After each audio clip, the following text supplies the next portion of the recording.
Paul Driesen is a former environmental campaigner. My big concern with global warming is that the policies being pushed to supposedly prevent global warming are having a disastrous effect on the world's poorest people. Global warming campaigners say it does no harm to be on the safe side. Even if the theory of man-made climate change is wrong, we should impose draconian measures to cut carbon emissions just in case. They call this the precautionary principle. The precautionary principle is a very interesting beast. It's basically used to promote a particular agenda and ideology. It's always used in one direction only. It talks about the risks of using a particular technology, fossil fuels for example, but never about the risks of not using it. It never talks about the benefits of having that technology. Anne Muagela is about to cook a meal for her children. She is one of the 2 billion people, a third of the world's population, who have no access to electricity. Instead, they must burn wood or dried animal dung in their homes. The indoor smoke this creates is the deadliest form of pollution in the world. According to the World Health Organization, 4 million children under the age of 5 die each year from respiratory diseases caused by indoor smoke, and many millions of women die early from cancer and lung disease for the same reason. If you were to ask a rural person to define development, they'll tell you, yes, I'll know I've moved to the next level when I have electricity. Actually, not having electricity creates such a long chain of problems because the first thing you will miss is the light. So you get that they have to go to sleep earlier because there's no light. There's no reason to stay awake. I mean, you can't talk to each other in darkness. No refrigeration or modern packaging means that food cannot be kept. A fire in the hut is too smoky and consumes too much wood to be used as heating. There is no hot water. We in the West cannot begin to imagine how hard life is without electricity.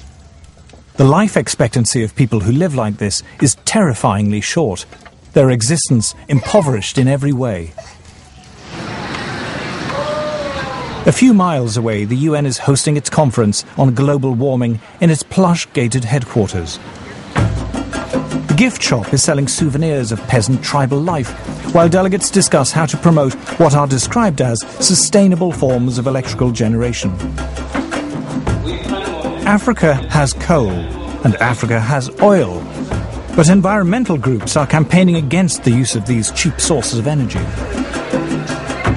Instead, they say Africa and the rest of the developing world should use solar and wind power. A short drive out of Nairobi, we find our first solar panel. A Kenyan public health official has brought us to a clinic which serves several villages.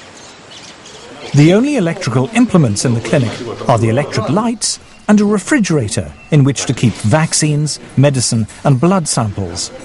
Electricity is provided by 2 solar panels. So what can it do successfully? Lighting. Lighting only? Yes. What happens when you put lighting plus the refrigerator and others? What happens? It sounds an alarm.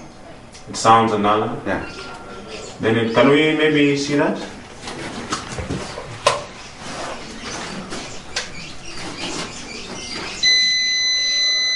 The solar panels allow Dr. Samuel Mwangi to use either the lights or the refrigerator, but not both at the same time. If he does, the electricity shuts down. Wind and solar power are notoriously unreliable as a source of electricity and are at least 3 times more expensive than conventional forms of electrical generation. The question would be, how many people in Europe, how many people in the United States are already using that kind of energy? And how cheap is it?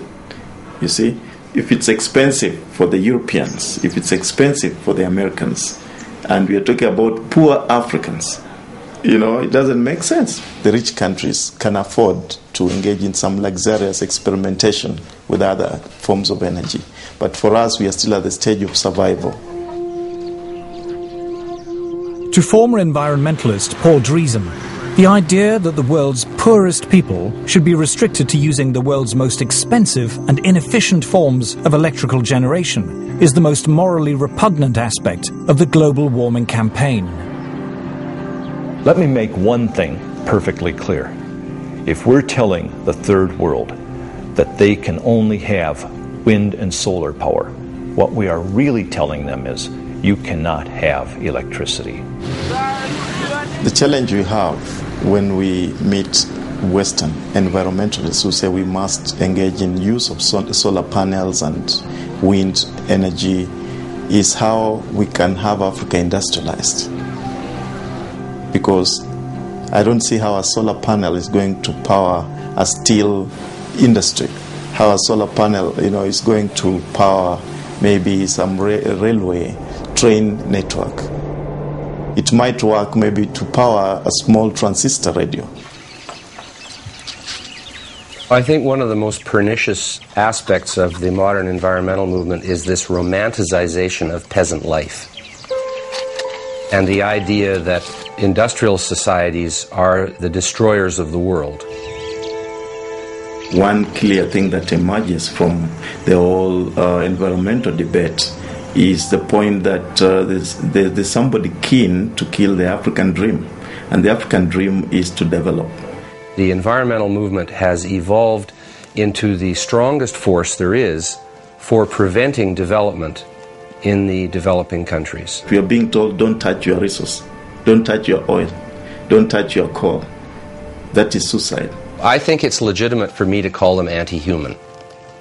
Like, okay, you don't have to think humans are better than whales or better than owls or whatever if you don't want to, right? But surely it is not a good idea to think of humans as sort of being scum.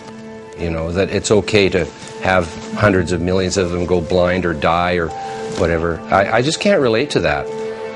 The theory of man-made global warming is now so firmly entrenched, the voices of opposition so effectively silenced, it seems invincible, untroubled by any contrary evidence, no matter how strong. The global warming alarm is now beyond reason. There will still be people who believe that this is the end of the world, particularly when you have, for example, the chief scientist of the UK telling people that by the end of the century the only habitable place on the earth will be the Antarctic. And humanity may survive thanks to some breeding couples who move to the Antarctic. I mean, it's hilarious. It would be hilarious, actually, if it weren't so sad.